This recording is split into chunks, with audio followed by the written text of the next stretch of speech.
If you hear a cat in the background, it's because I have a cat. Yeah, I have a dog, but I definitely hear the cat. Actually, you can keep that in there because they'll know we're not AI. Yeah, We're no. keeping it real. He is a maniac, part maniac. We're thinking Australian cattle dog with a lab mix. The only thing you need to know is just say kudasai Yeah. when you come to Japan, because like you are going to bump into people because no one has boundaries because everyone is just they grow up with no space. That still is like some of the best stuff. Personally, I feel like I've done, and it was just like because it was pure inspiration, and since it's tax funded, it doesn't really cost you more than maybe I don't know $10 a month or something like that. Definitely, I think it's the converging streams of or light rays of like being bored and then having someone who inspires you and just it's opportunity meets sort of like boredom and then shit happens just out of necessity. It was just like this just positive momentum upwards Mhm. where I as a sort of a 13, 14 year old didn't feel like it was more like I felt picking up a guitar and maybe going on stage was more like I had everything to win or gain from it. Oh, I've done it yeah, myself a lot. It's just yeah, really hard. yeah. So it's just there's so many reasons not to do it. I mean, that ties into just like why Lowrider still exists. That is out of sheer encouragement from fans and the scene, really.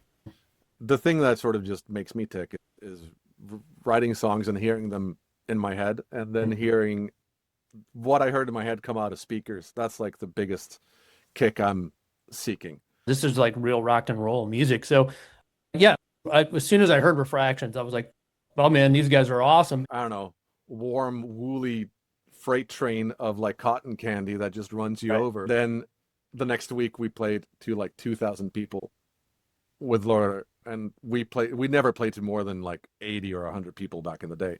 So we were just shocked. So it was just the four of us in the studio living, breathing that record and doing everything ourselves. Whereas, and it's like do or die, literally. Like, with 2 days left of the record, we still hadn't recorded one of the title track. It was literally like trying to make a record in a tour bus where like you just hate everything about it and everyone involved at the end of it. I was like, what? We have drums. Why do we need another drum sound? We don't have the biggest output, but the stuff we put out there, I feel like It's I quite, so it is like really a mix of being spontaneous and really just like trying to polish stuff to where it sits where it's supposed to be.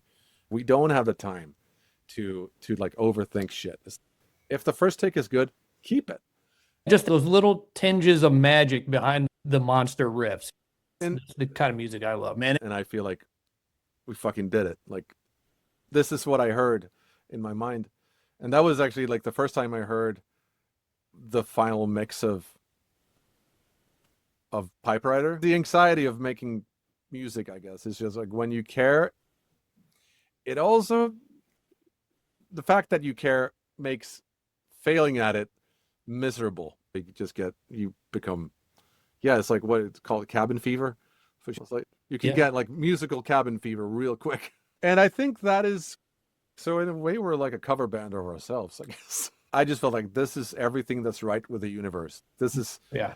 this is like the happy end of this is why anyone would do it. And I think it just felt like since then also Pike is an unstoppable force. Mhm. I have just weaponized my ADHD, I think.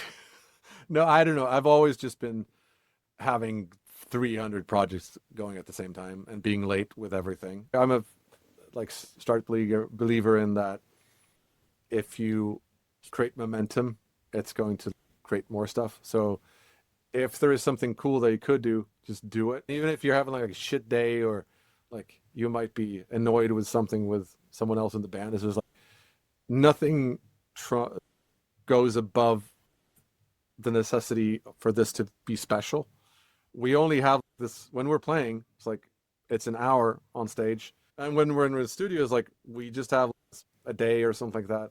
There's no one is interested in wasting that on like just I don't know something mundane or everyday or I don't know. It's because that feeling is just, it's the same as it was in 99. And we realize the older you get, you realize just how scarce of a thing that is.